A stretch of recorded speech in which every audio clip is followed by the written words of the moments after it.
महाकुंभ के भव्य और दिव्य आयोजन के उपरांत पहली बार मुझे बुंदेलखंड की पावन धरा में आने का अवसर प्राप्त हो रहा है। और बहनों और भाइयों, भारत की सनातन परंपरा की ध्वज पताका कैसे वैश्विक मंच पर लहरा रही है, महाकुंभ ने यह साबित किया है और इसके लिए भी मैं आपका अभिनंदन करता हूं। ये वही उत्तर प्रदेश है जिस उत्तर प्रदेश में सूर्य अस्त के बाद आवागमन ठप हो जाता था। ये वही उत्तर प्रदेश है, बेटियां स्कूल जाने से डरती थी, व्यापारी पलायन करने के लिए मजबूर होता था, किसान आत्महत्या कर रहा था और नौजवान मजबूर था पलायन करने के लिए। और बहनों और भाइयों, आज प्रधानमंत्री मोदी जी के मार्गदर्शन और नेतृत्व में जहां भारत दुनिया की 5वीं बड़ी अर्थव्यवस्था के रूप में अपने आप को स्थापित करके वैश्विक मानचित्र पर छाया हुआ है, वहीं नए भारत का नया उत्तर प्रदेश भी अपनी पूरी सामर्थ्य के साथ आगे बढ़ रहा है। आपने महाकुंभ को देखा होगा, उत्तर प्रदेश की आबादी तो है 25 करोड़ और महाकुंभ में श्रद्धालु और संतों की संख्या आती है 66 करोड़ 30 लाख से अधिक। हमने जो अनुमान लगाया था उससे कई गुना। और मैं इस अवसर पर आप सबका अभिनंदन इसलिए करता हूं, महाकुंभ की सफलता के लिए आपने भी योगदान किया, क्योंकि आपके भी जनपद से जो श्रद्धालु आया, आपने आतिथ्य सत्कार की एक नई परंपरा को आगे बढ़ाने में अपना योगदान दिया। उत्तर प्रदेश में इस दौरान लूट की घटना नहीं, छेड़छाड़ की कोई घटना नहीं, अपहरण की कोई घटना नहीं, हत्या की कोई घटना नहीं, कोई ऐसी घटना नहीं आई।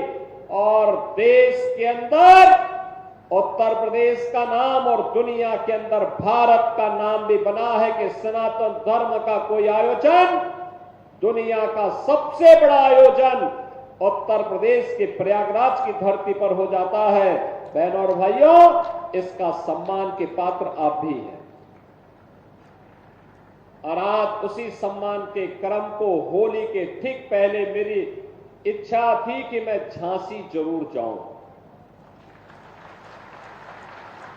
झांसी, अभी मैं यहां पर आया हूं, इससे पहले मैंने यहां के पहले स्मार्ट हॉस्पिटल का भी उद्घाटन किया। लगभग 200 बेडेड हॉस्पिटल, स्मार्ट हॉस्पिटल है। कैसे पीपीपी मोड में भी हॉस्पिटल बन सकते हैं, बेहतरीन डायग्नोस्टिक सेंटर बन सकता है, 50 बेडेड आईसीयू का निर्माण हो सकता है। हब एंड स्पोक मॉडल पर एक जगह पे कंसल्टेंट बैठ करके कई जगहों पर कंसल्टेशन की सुविधा दे सकता है, टेली कंसल्टेशन की सुविधा हब एंड स्पोक मॉडल पर भी हॉस्पिटल चलाए जा सकते हैं। झांसी में आज इसका शुभारंभ स्मार्ट सिटी मिशन के अंतर्गत हुआ है। मैं इसके लिए झांसी वासियों को हृदय से बधाई देता हूं। मुझे यहां पे बहुत अच्छा लगा, युवाओं के लिए और अन्य लोगों के लिए भी एक स्काई म्यूजियम को मुझे देखने का अवसर प्राप्त हुआ। मैं गया हूं, आप भी देखेंगे स्काई म्यूजियम। ये अंतरिक्ष म्यूजियम है, अंतरिक्ष के ब्रह्मांड के रहस्यों को कैसे हम लोग जान सकते हैं जो अब तक हमारे लिए अबुझ पहेली थी, आज उसे देखने का एक अवसर हमें यहां प्राप्त हुआ और झांसी के लोगों को स्मार्ट सिटी मिशन के अंतर्गत भी यह योजना मिली है। और मुझे तो अच्छा लगा कि मैंने वर्चुअली स्काई म्यूजियम का शुभारंभ किया था और मुझे अच्छा लगा कि शुभारंभ होने के बाद इसने 30 लाख रुपए से अधिक पैसा भी कमाया है। बहनों और भाइयों, योजना ऐसे ही बननी चाहिए जो अपना खर्चा भी उठा सके, हमारे विद्यार्थियों का ज्ञानार्जन भी कर सके और अन्य लोगों के मनोरंजन का भी एक केंद्र बन सके। स्काई म्यूजियम को भी मैंने नजदीक से देखा, उसका अवलोकन किया और अब मुझे आपके बीच में यहां पे आने का अवसर प्राप्त हुआ। सीएम युवा उद्यमी अभियान, सीएम युवा उद्यमी अभियान यानी अपने युवाओं को उद्यमी बनाना। उद्यमी बनाने का मतलब आत्मनिर्भर बनाना। अब जॉब के पीछे नहीं भागेगा बल्कि जॉब उसके पीछे भागेगी, उसके पीछे भागेगी। हमारा एक एक युवा 8 से 10 नए युवाओं को अपने यहां कारोकाम दे सकता है। यह सामर्थ्य सीएम युवा देने जा रही है आप युवाओं को। और मुझे प्रसन्नता है, अकेले बुंदेलखंड में आज 1000 नौजवानों को सीएम युवा उद्यमी स्कीम के अंतर्गत हम लोग लोन वितरण के कार्यक्रम के साथ जोड़ रहे हैं। इन सभी युवा उद्यमियों को, यहां के लोकप्रिय जनप्रतिनिधियों को, बुंदेलखंड के लोकप्रिय जनप्रतिनिधियों को और बैंकर्स को भी मैं बधाई देता हूं जिन बैंकों ने इस लोन के अभियान को आगे बढ़ाया है। बहनों और भाइयों, ये युवा उद्यमी अभियान 5 लाख रुपए का लोन ब्याज मुक्त है, गारंटी मुक्त है और 10% का योगदान इसमें मार्जिन मनी के रूप में भी हम लोग अनुदान के रूप में दे रहे हैं। यानी कोई भी युवा जो अपना स्वयं का कारोबार प्रारंभ करना चाहता है, पूंजी का अभाव है, तो सीएम युवा उद्यमी स्कीम उसके लिए खड़ी है, उसके लिए तैयार है। और मुझे अच्छा लगा कि बुंदेलखंड में भी एक झटके में 1070 नौजवान इस युवा उद्यमी स्कीम के साथ बने हैं। और मुझे प्रसन्नता और भी तब होगी जब अगली बार जब हम लोग आएंगे तो ये युवा अगली बार मूलधन वापस करके अगली बार 10 लाख रुपए के क्रेडिट के साथ जब हमारे पास आएंगे तो हमें इस स्कीम को और अच्छा आगे बढ़ाने का अवसर प्राप्त होगा। याद रखना, व्यवसाय में धैर्य की आवश्यकता है और मार्केट की नब्ज को टटोल करके अगर हम उसके अनुरूप अपने कार्य को ढूंढे, कार्य कोई छोटा और बड़ा नहीं होता। महाकुंभ ने तो आस्था को आर्थिकी के साथ जोड़ा है। मैं देख रहा था वहां पर जो युवा परीक्षाओं की तैयारी कर रहे हैं, प्रतियोगी परीक्षाओं की तैयारी कर रहे हैं, उन्होंने अपने मां बाप से पैसा लिया और दिन में जो समय मिलता था बाइक का उपयोग करते थे। कुछ पैसेंजर को संगम तक स्नान कराने के लिए ले जाते थे, उससे भी अतिरिक्त इनकम कमा लेते थे। बिजनेस के लिए इनोवेशन और टेक्नोलॉजी आवश्यक है। आज के समय टेक्नोलॉजी का युग है। आप यहां पर आए हैं, जो यहां पे एग्जीबिशन लगी हुई है, इसको एक बार देखिए, कितनी अच्छी एग्जीबिशन है। बहुत सारे ऐसे युवा जिन्होंने सीएम युवा उद्यमी स्कीम के अंतर्गत लोन लिया और लोन लेने के बाद अब यहां पर इस कार्यक्रम के साथ जुड़ करके इसका लाभ ले रहे हैं, अपना व्यवसाय कर रहे हैं, नए लोगों को कारोबार के साथ जोड़ रहे हैं। व्यवसाय बढ़ेगा तो यहां पे गुणात्मक प्रगति होती है, और गुणात्मक प्रगति का मतलब, अगर आज आपकी पूंजी 5 लाख की हुई है, ईमानदारी से आप अपने कार्यक्रम को आगे बढ़ा रहे हैं, तो उसको 25 लाख होने में बहुत ज्यादा समय नहीं लगने वाला है। आपकी पूंजी 25 लाख की हुई, आपने ईमानदारी के साथ, व्यवसाय में धैर्य के साथ अपने अपने मार्केट को ढूंढा, तो आपकी इस पूंजी को 2.5 करोड़ होने में, यानी जो अब तक लाखपति में आप थे, आपको कुछ ही वर्षों में करोड़पति होने में कोई देर नहीं लगेगी। और सम्मान अलग है, हर व्यक्ति आपको सम्मान की निगाहों से देखेगा, उद्यमी की निगाहों से देखेगा, और वह जो उद्यमी की निगाह से आपके पास लोग देखेंगे, सम्मान भी आपका बढ़ेगा, प्रदेश का सम्मान बढ़ेगा, प्रदेश के विकास में आप योगदान दे पाएंगे। और उसी कार्यक्रम को, इस स्कीम के बारे में रुझान देख करके आप कह सकते हैं, इस स्कीम का लाभ इसी बात को लेकर के है कि हमें 24 जनवरी से 31 मार्च के अंदर 1 लाख युवा उद्यमियों को लोन की सुविधा उपलब्ध करवानी थी। एप्लीकेशन मांगे गए थे 1 लाख, और एप्लीकेशन अब तक हमारे पास आ गए हैं 2,70,000। लगभग 30,000 युवा उद्यमियों को लोन वितरण हो चुका है, और बाकी जो 70,000 हैं, अभी सरकार के 8 वर्ष पूरे होने जा रहे हैं 25 मार्च को। और मैं चाहूंगा कि उस दिन सभी जिला प्रशासन अपने अपने जनपद में जिले के विकास की एक एग्जीबिशन लगा करके उस जनपद के हर एक युवा को, हर जनपद में कम से कम 1,000 युवा को सीएम युवा योजना के अंतर्गत अतिरिक्त लोन की सुविधा से जोड़ने की आवश्यकता है, जिससे हमारा युवा अपना स्टार्टअप तैयार कर सके, नया कारोबार प्रारंभ कर सके। हर एक क्षेत्र में अनेक संभावनाएं हैं, अलग अलग क्षेत्र में लोग अलग अलग प्रकार का कार्य कर सकते हैं। हमें उस दिशा में आगे बढ़ना होगा, अपने आप को तैयार करना होगा। और अब तो सरकार एक काम और कर रही है, ये जो सीएम युवा उद्यमी स्कीम है, मैं उससे जुड़े हुए उद्यमियों से कहूंगा, आप जैसे अपना कारोबार आगे बढ़ाएंगे, एमएसएमई विभाग में अपना रजिस्ट्रेशन करिए। एमएसएमई विभाग में आपका रजिस्ट्रेशन जैसे ही होगा, अगर दुर्भाग्य से कभी कोई आपदा घटित होगी, तो सरकार आपको 5 लाख रुपए का सुरक्षा बीमा का कवर भी देने जा रहा है।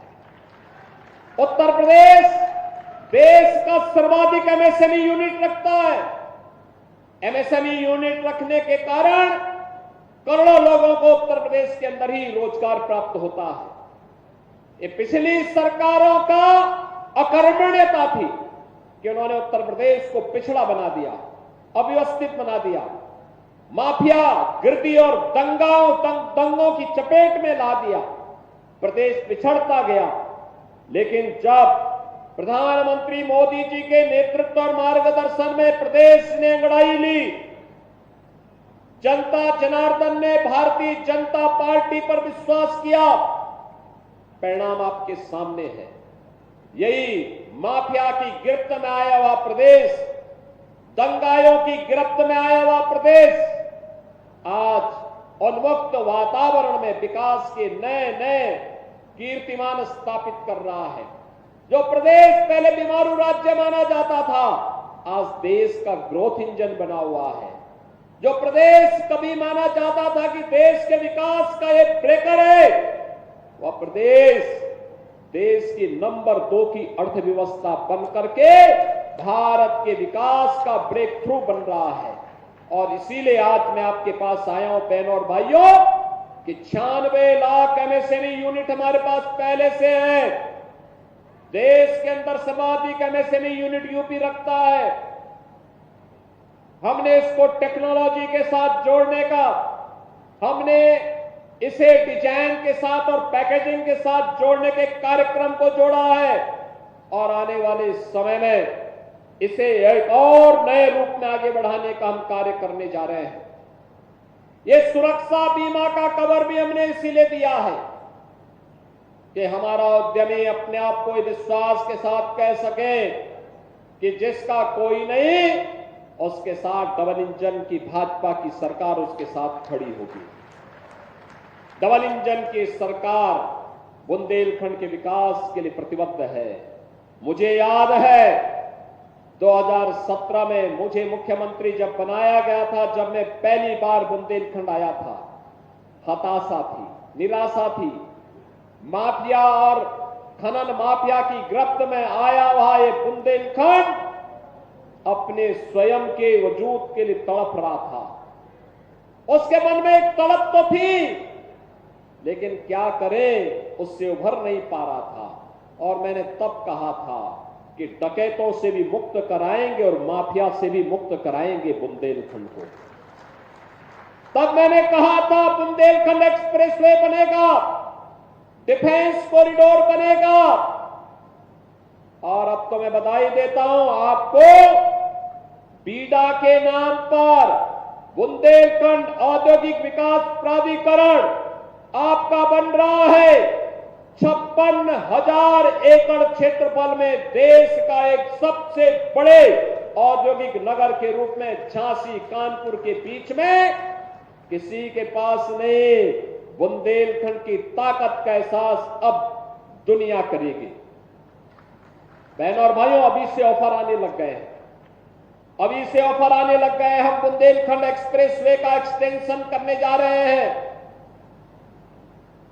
हमने फार्मा पार्क के लिए 2000 एकड़ लैंड पहले ही ललितपुर में ले लिए। कार्य काफी आगे बढ़ चुका है। ललितपुर में मेडिकल कॉलेज का निर्माण पहले ही हो चुका है और अब तो हम लोग झांसी में सार्वजनिक कार्यक्रमों को करने के लिए आने वाले समय में एक बेहतरीन कन्वेंशन सेंटर भी उपलब्ध करवाएंगे। यानी आने वाले समय में 2000-4000 लोगों का कोई कार्यक्रम करना हो तो फिर जर्मन हैंगर लगाने की आवश्यकता नहीं पड़ेगी, टेंट लगाने की आवश्यकता नहीं पड़ेगी। कन्वेंशन सेंटर में ही एग्जीबिशन भी लग जाएगा और वहीं पे इस प्रकार के बड़े कार्यक्रम भी हो पाएंगे। जब कार्यक्रम नहीं होने हैं तो वहां पे शादी ब्याह के कार्यक्रम, वहां पे इन्वेस्टर मीट के कार्यक्रम, वहां पर विभिन्न प्रकार के अन्य कार्यक्रमों को भी आगे बढ़ाया जा सकता है। बहनों और भाइयों, याद करिए, आज से 8 साल पहले एक एक बूंद पानी के लिए तरसता था बुंदेलखंड। अब तो हर घर नल की योजना अपने अंतिम चरणों में चल रही है। बहुत शीघ्र बुंदेलखंड के हर घर में पेयजल की सुविधा हम लोग प्रदान करने वाले हैं।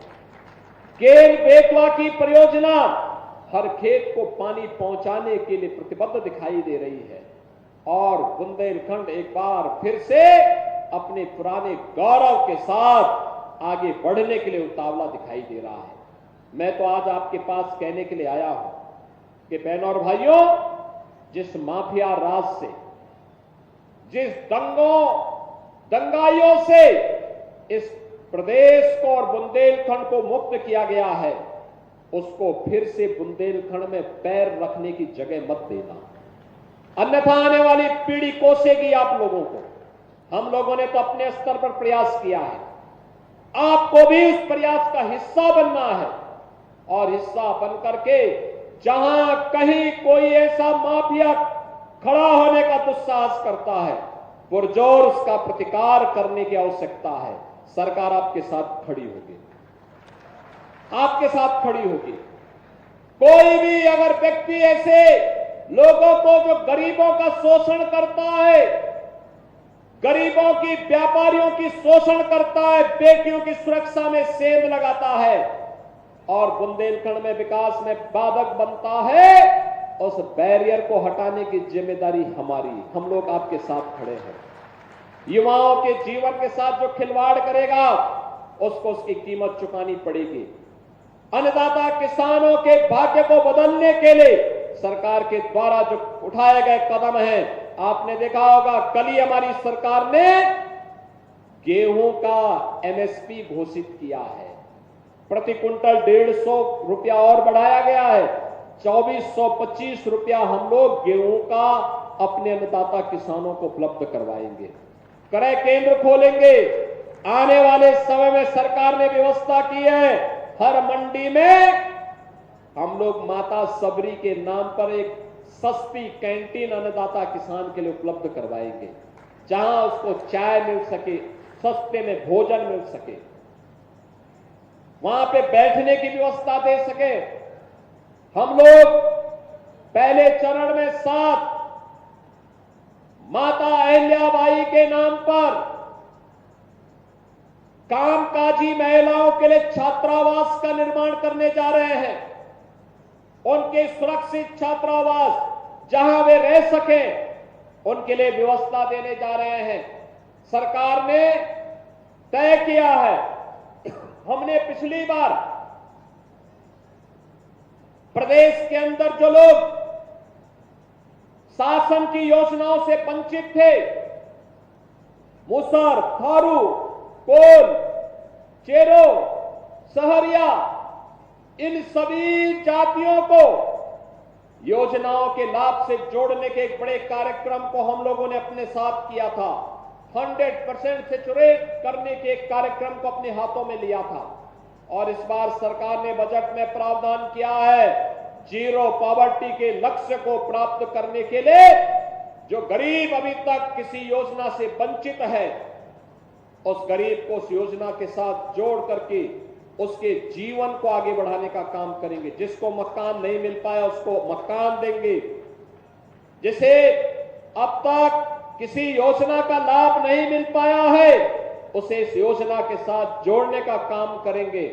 जिसके पास शौचालय नहीं, शौचालय, जिसके पास जॉब कार्ड नहीं, जॉब कार्ड, जिसके पास आयुष्मान का कार्ड नहीं, आयुष्मान का कार्ड, जिसके पास राशन का कार्ड नहीं, उसको राशन का कार्ड एक साथ सरकार उपलब्ध कराने जा रही है। बहनों और भाइयों, इस सरकार लोक कल्याण के लिए, प्रदेश के विकास के लिए प्रतिबद्ध है और उसी प्रतिबद्धता को दोहराने के लिए आज मैं आपके पास यहां पर आया हूं। मुझे पूरा विश्वास है कि बुंदेलखंड की जो तस्वीर बदली है, जो स्पीड बढ़ी है, जो पहचान बनी है, यही तो वीरांगना महारानी लक्ष्मीबाई के श्री चरणों में सबसे बड़ा हमारा श्रद्धांजलि है। इसी के लिए तो झांसी की रानी लक्ष्मीबाई ने अपना बलिदान दिया था, जब उन्होंने कहा था कि मैं अपनी झांसी हरगिज नहीं दूंगी, किसी विदेशी आक्रांता के सामने, विदेशी हुकूमत के सामने हम सिर नहीं झुकाएंगे, उनकी अधीनता स्वीकार नहीं करेंगे, हम लड़ेंगे। और अंतिम दम तक वे लड़ती रही झांसी की अस्मिता के लिए, स्वाभिमान के लिए।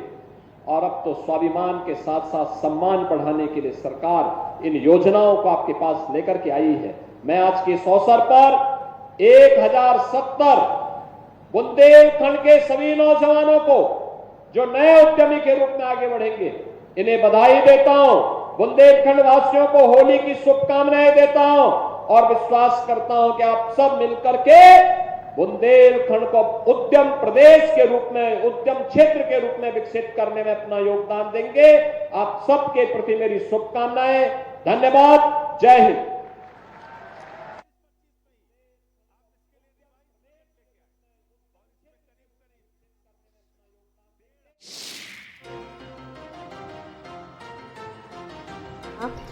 होली का पर्व आने को है और लेकिन उससे पहले झांसी जिले को आज कई बड़ी सौगातें देकर गए मुख्यमंत्री योगी आदित्यनाथ। और फिलहाल बढ़ते हैं उत्तराखंड की खबरों की तरफ। देहरादून उत्तराखंड में आज हेली सेवा का विस्तार हुआ। मुख्यमंत्री धामी ने नई